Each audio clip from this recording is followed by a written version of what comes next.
प्रिय दर्शकों, नमस्कार। एक बार फिर से उपस्थित हूं आप सबके सामने। शुरू करते हैं आज का कार्यक्रम। आइए आप लोगों को मैं विषय पे लेके आता हूं। आज आप लोगों को मैं 3 ऐसे सिद्धांत 12वें भाव से संबंधित बताऊंगा कि वस्तुतः 12वें भाव को किस तरीके से देखा जाना चाहिए और वो क्या होता है। शुरू करते हैं आज का कार्यक्रम। शास्त्र कहता है जिस व्यक्ति की कुंडली के 12वें भाव में, बहुत ही शांत होकर के समझिएगा, जिस व्यक्ति की कुंडली के 12वें भाव में अगर कोई ग्रह हो, राशि तो निश्चित रूप से बनेगी कोई ना कोई, क्योंकि वो आकाश का एक भाग है। आकाश मंडल को पूर्णतया जब आप 12 भागों में बांटते हैं तो एक जो भाग है वो 30 डिग्री का बनता है, और चूंकि 12 राशियां हैं तो वो 12 भागों में विभक्त होती हैं, वो जो पूरा आकाश मंडल है। तो एक जो ये 12वां भाव होता है वो धर्म अर्थ काम मोक्ष, धर्म अर्थ काम मोक्ष, धर्म अर्थ काम मोक्ष। तो ये मोक्ष का भाव है। मोक्ष का मतलब होता है जो वस्तुतः आपकी जिम्मेदारी है। 12वें भाव से मैं आप लोगों को बताऊं, भगवान, जिम्मेदारी का भी बोझ उठाया जाता है, जिम्मेदारी भी वहन किया जाता है। मैं अपने जिम्मेदारी का संपूर्णतया वहन कर पाऊंगा कि नहीं, इस प्रश्न का उत्तर हमें हमारे 12वें भाव से मिलता है। और वो कैसे मिलता है कि अगर आपकी कुंडली का 12वां भाव या 12वें भाव के अधिपति संतुष्ट हैं, मतलब अच्छे बैठे हैं, खूब बढ़िया बैठे हैं, उच्च के हैं, स्वग्रही हैं, किसी भी पापग्रह के प्रभाव में नहीं है, 12वें भाव पे शनि मंगल राहु केतु का कोई प्रभाव नहीं है, तो वो खुश कहे जाएंगे। तो कहा गया है कि जब जन्म कुंडली के 12वें भाव में यदि कोई ग्रह बैठा हो और वो अगर अपनी राशि का ना बैठा हो या अच्छा नहीं बैठा हो, विशेषतया तो वो भाव खाली ही हो, तो ज्यादा ठीक होता है कि महाव्ययी व्यक्ति को बना देता है, महाव्ययी बना देता है, महान कष्टों को कई बार वो धारण करने वाला होता है, और बहुत ही ज्यादा व्यक्ति को वो कठोरता से उसके जीवन को बिताने वाला बनता है। यहां ग्रंथ कहता है कि 12वें भाव से जिम्मेदारी का भी बोध होता है, या फिर आप अपनी जिम्मेदारी, मैंने जैसे कहा कि मैं अपनी जिम्मेदारी का वहन संपूर्ण तरीके से कर पाऊंगा कि नहीं, ये मोक्ष का भाव है जहां आप संपूर्णतया अपने भार का वहन करते हैं। तो 12वां भाव शास्त्र कहता है महाव्यये महादुष्टम व्यय भावे यदाग्रहा। यदि जन्म कुंडली के 12वें भाव में कोई भी ग्रह बैठ जाए तो क्या कहा, महाव्यये, महान व्यय करने वाला होता है, बहुत खर्चीला होता है। महादुष्टे, वो महान दुष्ट होता है, दुष्ट प्रवृत्ति का होता है। व्यय भावे यदाग्रहा ग्रहे, तो 12वें भाव में अगर कोई ग्रह हो जाए तो व्यक्ति को बड़ा व्ययी बनाता है, और कई बार वो उसको कठोरता से उसके जीवन को निर्वाह करने वाला बना देता है। ये जन्म कुंडली के 12वें भाव का पहला सिद्धांत था, जो बेसिकली सभी कुंडलियों पे लागू होता है और सभी लग्न की कुंडलियों पे लागू होता है। अब जन्म कुंडली के 12वें भाव में जो शास्त्र कहता है उसमें दूसरा सिद्धांत कहता है कि अगर जन्म कुंडली के 12वें भाव में सूर्य और चंद्रमा एक साथ ही बैठे हों, ये दूसरा सिद्धांत किसी खास लग्न पे लागू नहीं होगी, ये सभी लग्न पे लागू होगी। पर शास्त्र कहता है कि जन्म कुंडली के 12वें भाव पे अगर सूर्य और चंद्रमा की स्थिति बनती हो, यानी कि बैठे हों, और उस पे मंगल या किसी पापक ग्रह अन्यत्र किसी पापक ग्रह की दृष्टि हो, तो उस व्यक्ति को अपनी नौकरी में सदैव ही दिक्कतों का सामना करना पड़ता है। उसको अपने पिता के सुख से वंचित होना पड़ता है। कई बार तो वो अपने पिता का मान भंग करने वाला होता है।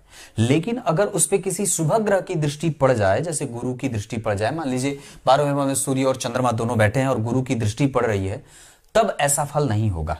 लेकिन अगर उस पे किसी पापक ग्रह की दृष्टि पड़ेगी तो निश्चित रूप से यह संशय पैदा करने वाला होता है और व्यक्ति को दिक्कत देता है। ये दूसरा सिद्धांत था जो प्रायः सभी कुंडलियों पे लागू होगा, सभी लग्नों पे। अब जन्म कुंडली के 12वें भाव से आपको मैं एक ऐसा सिद्धांत बताता हूं, उसमें क्या कहता है कि जन्म कुंडली के 12वें भाव में अगर पूर्ण चंद्र बैठे हों, पूर्ण चंद्र मतलब शुक्ल पक्ष के अष्टमी तिथि से लेकर के और कृष्ण पक्ष के कम से कम अष्टमी तिथि तक, ये पूर्ण चंद्र तो उसमें भी कुछ बलवान होते हैं 25%, कुछ उसमें पूर्ण बली होते हैं। जैसे दसवीं, नौवीं, 10वीं, एकादशी, द्वादशी, त्रयोदशी, चतुर्दशी और पूर्णिमा तक के चंद्रमा बड़े बलवान होते हैं, तो इन्हें पूर्णेंदु कहते हैं। वैसे फुल मून जो पूर्णिमा की रात्रि होती है उसे पूर्णेंदु कहा जाता है, उसमें चंद्रमा अपने पूरी आभा के साथ विराजमान होते हैं। तो कहता है शास्त्र कि जन्म कुंडली के 12वें भाव में अगर पूर्ण चंद्र या तो बुध या तो गुरु या तो शुक्र अगर बैठे हों तो शास्त्र कहता है वो व्यक्ति बहुत ही ज्यादा अच्छे तरीके से अपने धन संचय को करने वाला, धन का संचय करने वाला होता है। वो शास्त्र कहता है कि वो व्यक्ति मतलब शुभग्रह अगर 12वें भाव में बैठे हों। सबसे पहला सिद्धांत क्या था कि कोई भी ग्रह नहीं बैठा हो।